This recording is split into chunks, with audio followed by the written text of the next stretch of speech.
Muy buenas tardes. Vamos entonces a continuar con las temáticas de los errores innatos del metabolismo relacionados con los compuestos nitrogenados. Vamos entonces a ver la hiperglicinemia no cetósica. Quito la cámara.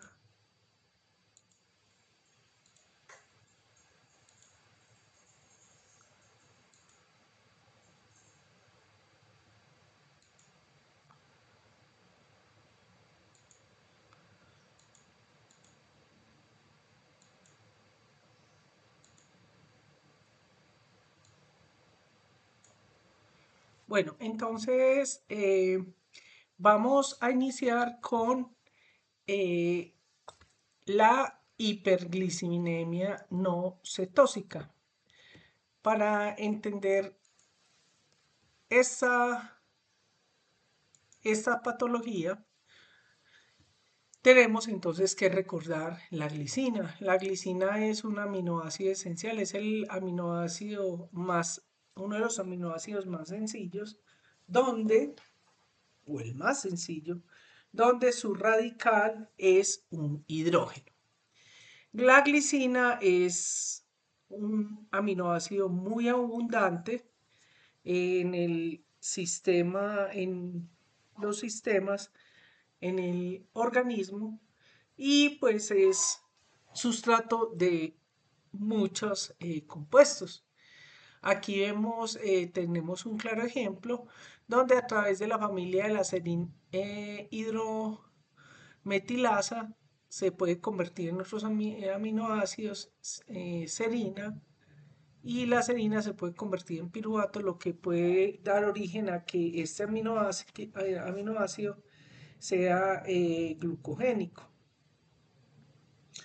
También es sustrato para producción de compuestos como la creatinina, formatos, oxalacetatos, aminoacetatos, el glutatión, algunos compuestos conjugados, purinas, proteínas, porfirinas, etc. De todas maneras, es muy abundante. Justamente porque es tan abundante, entonces también funciona como un neurotransmisor. Por eso entonces existe un sistema complejo, un sistema enzimático complejo que se llama el sistema de clivaje o de corte de la glicina, donde cada uno de los compuestos de la glicina es metabolizado, se metaboliza a amoníaco, CO2 y pues se libera un carbón. Ese sistema de clivaje de corte de la glicina es un multímero, es una enzima que tiene varias subunidades y cada una de las subunidades tiene entonces una actividad. De tal manera que tenemos la proteína P, uno de los eh, de las subunidades, la proteína P, que es una descarboxilasa. Vemos aquí cómo funciona y la vía por donde puede irse. Tenemos la proteína T, que es una aminotransferasa. Tenemos la proteína H, que es el lipoácido, y la proteína L, que es una lipoamina deshidrogenasa.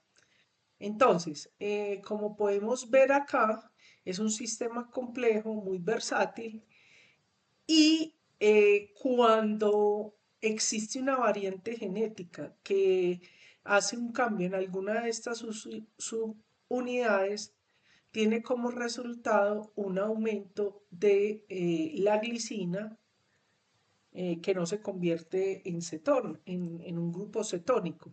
Por eso se llama hiperglicinemia no cetósica. Cada una de las unidades, por la importancia que tiene, pues va a tener incidencia en, ese, en esa en ese metabolismo o catabolismo eh, de la glicina. Entonces tenemos así la hiperglicinemia no cetósica. La hiperglicinemia no cetósica, entonces, es aumento de glicina en sangre. Y esa glicina no se convierte en un cuerpo cetónico, pues en un cuerpo, no, perdón, en un compuesto cetónico. La glicina, nosotros normalmente podemos tener glicina, tenemos glicina en sangre, pero cuando está aumentado se convierte en glicina, en hiperglicinemia, aumento de glicina en sangre. Entonces, ¿cuál es la expresión fenotípica de la enfermedad? Entonces, existen varias presentaciones. Olvidé decir cuando estábamos en el metabolismo, voy a devolverme porque esto es un poquito importante. Cuando estábamos en el metabolismo, vemos que hay diferentes coenzimas que están eh, trabajando en el catabolismo. Y una de ellas es la vitamina B1. Entonces, mm, esta vitamina B1, de hecho, como vamos a ver más adelante, están los que se llaman respondedores a la vitamina B1 y los no respondedores. Entonces, realmente esta es una enfermedad que es muy letal, muy devastadora. Cuando los niños no se mueren de esta enfermedad, pues realmente quedan generalmente, si no es detectada a tiempo y no es manejada, generalmente es letal. De hecho, las formas más agresivas son letales. Eh, los chicos o los bebecitos que logran superar ese episodio agudo quedan con un déficit mental severo. Va entre deficiente y ausente. Y de no ser detectado y tratado, entonces pues eso puede migrar a convulsiones, a mioclonias, al hipo. Esta es una de las características que tiene esta enfermedad. Incluso es de los pocos errores innatos del metabolismo que se expresan en la vida intrauterina. Es decir, estos chicos incluso refieren la mamá que sienten cuando a los niños les dan episodios de hipo.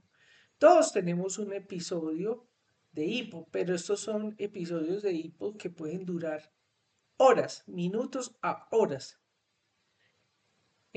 También sufren una hipotonía progresiva que se convierte en una espasticidad y obviamente al electroencefalograma pues va a ser anormal. Cuando le miden los paraclínicos, entonces ellos tienen aumentada la glicina y también hay hiperglicinuria, o sea que eliminan glicina en cantidades importantes en orina. Ahora, se puede ver la elevación de la glicina en líquido cefalorraquídeo y en plasma, porque muchas veces los neonatos tienen aumentado en el plasma la glicina. Sin embargo, lo que hace el diagnóstico es la relación que hay entre líquido cefalorraquídeo y plasma, que lo vamos a ver más adelante. Ahora, esto se debe entonces a una deficiencia en el sistema de corte, clivaje o excisión de la glicina. Esta enfermedad fue descrita en 1965 por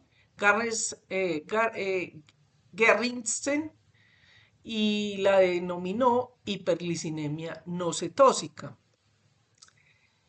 Hablar sobre la epidemiología de esta enfermedad es difícil. En algunos países se ha determinado, como vemos ahí, por ejemplo, en Finlandia, en Columbia Británica, en Canadá, pero a nivel mundial es desconocido. Sin embargo, puedo decirles por tradición oral, por la experiencia y los trabajos de investigación que he hecho, no reportados obviamente, lo que les voy a decir es que en los servicios de pediatría, neonatología, es la enfermedad más frecuente. Posiblemente la más frecuente porque, como les mencioné, existe una prueba diagnóstica que es la detección de glicina en líquido cefalorraquídeo y en plasma. Entonces, de repente puede ser eso. Sin embargo, por ejemplo, tenemos un municipio como el Carmen de Viboral, donde hay muchos casos de hiperglicinemia no cetósica. Bien, eh, tenemos entonces que la prevalencia en Colombia pues no ha sido determinada aún.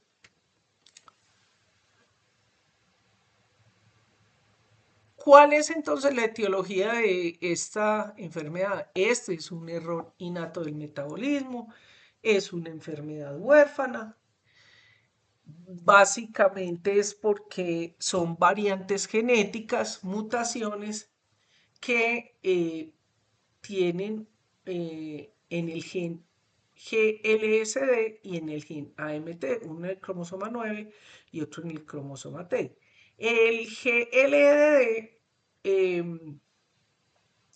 entonces estos dos genes codifican la proteína P, perdón, y T respectivamente en el sistema de clivaje de la enfermedad. Bueno, hay unas variantes genéticas que aún incluso no han sido caracterizados, pero que son unas formas neonatales de la hiperglicinemia no cetósica,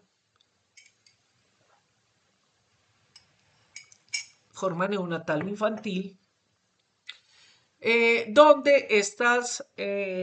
o sea, no se conoce el gen responsable, pero en la clínica tienen una hiperglicinemia no cetósica.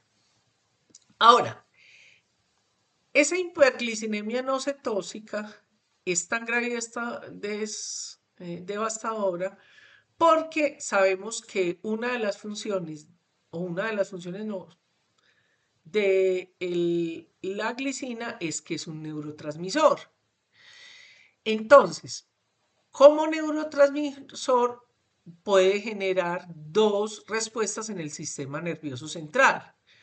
Una excitatoria que tiene que ver con el receptor NMDA, que es el N-metil de aspartato. Es un receptor muy complejo, como lo vemos acá. Es un receptor que no solamente va a depender de la glicina, ¿cierto? Sino que va a depender de iones, aquí está la glicina, pero va a depender también de glutamato, de poliaminas. Es un receptor bastante complejo. Pero entonces cuando tenemos un exceso de esto, va a estimular este receptor. Y tenemos otra función inhibitoria. Esa función inhibitoria es a través de de los receptores de canales de glicina. Entonces, estos receptores están sobre todo en el tallo cerebral, donde están los centros de regulación cardíacas y respiratorias. Por eso es tan letal. La presentación clínica de esta enfermedad Bueno, quiero enunciar que en estas enfermedades, como ya lo habíamos de pronto mencionado, dependiendo de la enfermedad, unos nos hablan de formas, otros nos hablan de presentación, etcétera. De hecho, lo que más se maneja es la forma clásica y la forma no clásica. Pero en realidad existen tres formas. La forma severa, clásica, ¿cierto? O neonatal. La forma atenuada, clásica o infantil. Y los trastornos del ácido lipoico, incluyendo, pues que incluyen esa variante de la hiperlicinemia no cetósica. Cabe resaltar que esta enfermedad, por eso sería muy importante, desafortunadamente en nuestro medio no es posible, pero cabe resaltar que si esta enfermedad fuera, eh, fuera detectada en el sistema de tamizaje o el programa de tamizaje eh, de cualquiera de los países, en nuestro caso no se incluye esta enfermedad, entonces esta enfermedad podría ser, eh, podría ser, podrían ser los niños rescatados y que no tengan un desenlace tan devastador, incluso la muerte. Resulta que de estas tres formas, ¿cierto? De hecho, hay otra clasificación que nos habla de la clásica, de la atenuada y una que es moderada. Son por diferentes variantes genéticas. En la clásica, generalmente la mayoría de niños se mueren a los días. Entonces, existen algunos países como el Reino Unido, como Australia y algunos otros países de Europa, donde por protocolo, como ellos tienen eh, tamizaje neonatal, se incluye esta enfermedad. Entonces, lo que se hace es que los niños que se detectan en los países que acabo de mencionar, los niños que se detectan simplemente no se les asiste hasta que fallezcan, porque rápidamente evolucionan y se mueren muy rápidamente. El problema ético y moral que hay con respecto a eso es que, ay, perdón, entre la clásica neonatal y la infantil, en un momento de la crisis y que la infantil puede aparecer en la fase neonatal, sabemos que muchos de los niños que tienen la clásica se mueren, la mayoría, pero si tiene la clásica, la atenuada clásica o infantil, estos niños pueden llegar a sobrevivir, como es el caso. Este era un niño que estaba normal, no había sido detectado, ¿cierto? Tenía una variante que que se detectó a los 12 meses, ¿cierto? Apenas fue sintomático a los 24 meses y después murió, ¿cierto? Mm, pero muchos de estos niños, cuando se diagnostican a tiempo, se les hace la restricción y los medicamentos que necesitan y pueden llegar a ser niños que ríen, como lo presento en alguna de las diapositivas. Entonces, la hiperglicinemia no cetósica clásica, entonces estos niños, como esta es de las pocas que se presentan desde la etapa intrauterina, pero más aún cuando eh, la madre logra que el niño succione, porque estos niños no succionan, Entonces, esos niños desde el momento en que nacen son letárgicos, tienen una hipotonía profunda, o sea, pérdida, o sea, no tienen un tono muscular, tienen nistagmo, que es este movimiento involuntario de los ojos. Aquí está el link para que ustedes busquen estos videos. También pueden tener oftalmoplegia, que es lo que se conoce como los viscos.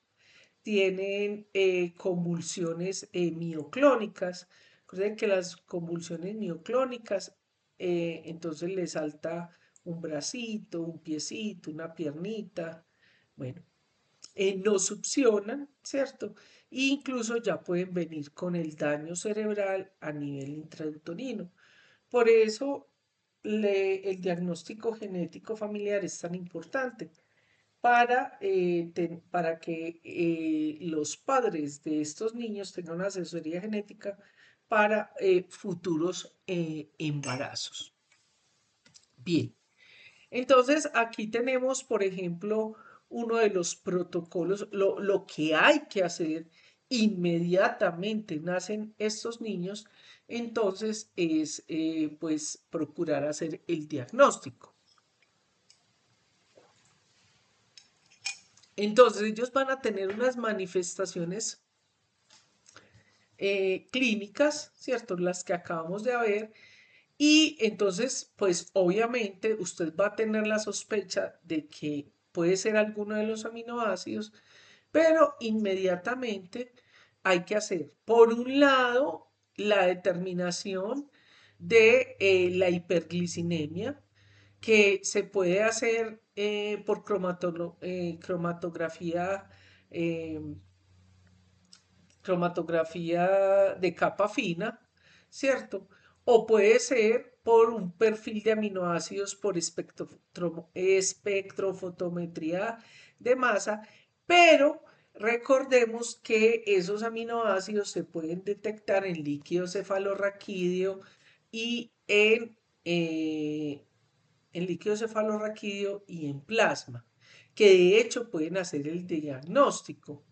Entonces, por ejemplo, cuando están pues positivos, pues obviamente ya tienen el diagnóstico de hiperglicinemia, que hay que corroborar que esa hiperglicemia no sea secundaria a una aciduria orgánica. Y si no está, de todas maneras hay que tener esa relación de líquido cefalorraquídeo en plasma, este es plasma, sangre y orina, ¿no?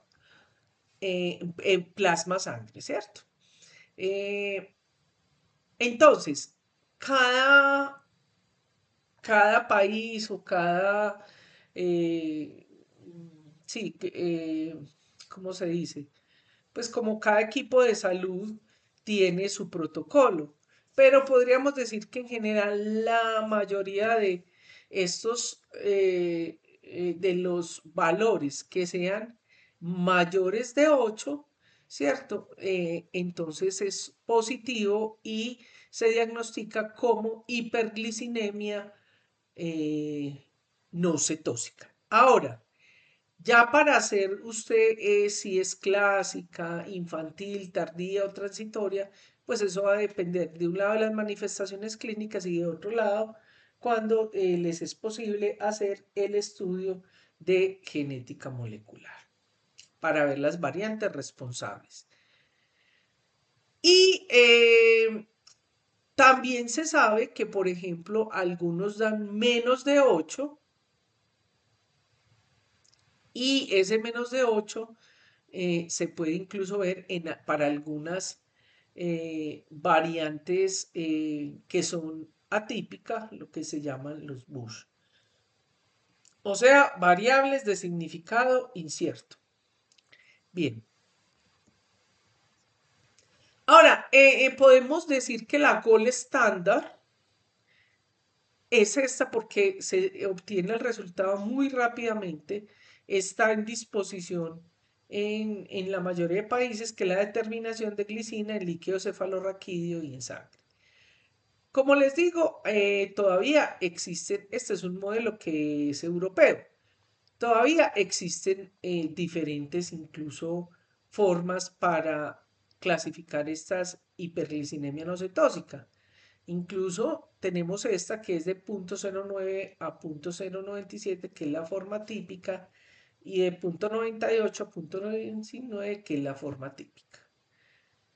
Eh, Aquí en nuestro país no tenemos la actividad enzimática, pero en estos países desarrollados sí hay cuantificación de la actividad enzimática de biopsia del tejido hepático. Lo que pasa es que esto es muy invasivo y pues la clínica más esto, pues realmente la actividad enzimática no se realiza. También esta es de las pocas enfermedades que se pueden hacer a nivel de prenatal, a nivel de análisis de vellosidades coriónicas y de líquido amniótico. Entonces, se hace tanto la medición de la glicina como, pues, o sea, la relación glicina en el líquido amniótico y en la placenta de la madre, como por determinación, algunas pruebas que son por determinación de variantes genéticas, ¿cierto? En el DNA. Tenemos algunos diagnósticos diferenciales en los que se puede encontrar un aumento de la glicina, como en la acidemia propiónica, la metilmalónica, la isovalérica, la deficiencia de beta-ketotiolasa, incluso de otros, del metabolismo de otros aminoácidos. ¿Cuál es el manejo para estas enfermedades? No existe hasta el momento un tratamiento específico para la enfermedad. Son tratamientos eh, paliativos, tratamientos que eh, lo que hacen es atenuar las manifestaciones que van presentando. Entonces, obviamente, el manejo va a ser de estas manifestaciones. Una de ellas es que ellos tienen un aumento, pueden tener una hiperamonemia. Entonces, pues son manejadas con ciertos medicamentos como el benzoato de sodio, el fenilbutirato, eh, pero obviamente el el tratamiento base es la restricción de proteína en estos pacientes. De hecho, para esta enfermedad existen algunas de las fórmulas o leches que antiguamente llamaban, donde tienen todos los aminoácidos, pero que requiere el niño para su crecimiento y desarrollo, pero, eh, pero que están bajitos en glicina, ¿cierto? Entonces, obviamente, todo ese manejo y tratamiento va a estar consecuentemente por resonancia magnética nuclear, de la evolución que haya en la resonancia magnética nuclear, en el encefalograma, en todos los hallazgos del el crecimiento y desarrollo cognitivo, ¿cierto? Pero igual, pues, estos chicos siguen estando toda la vida en seguimiento. Entre los medicamentos, entonces, está el benzoato de sodio o el fenilpiruvato. No se tienen que aprender nada de estas dosis, pero sí saber los medicamentos. También se ha utilizado el destrometorfano, que básicamente lo que hace es que bloquea ese sitio de la unión de la glicina en el receptor N-metil aspartato. N-metil de aspartato, sí.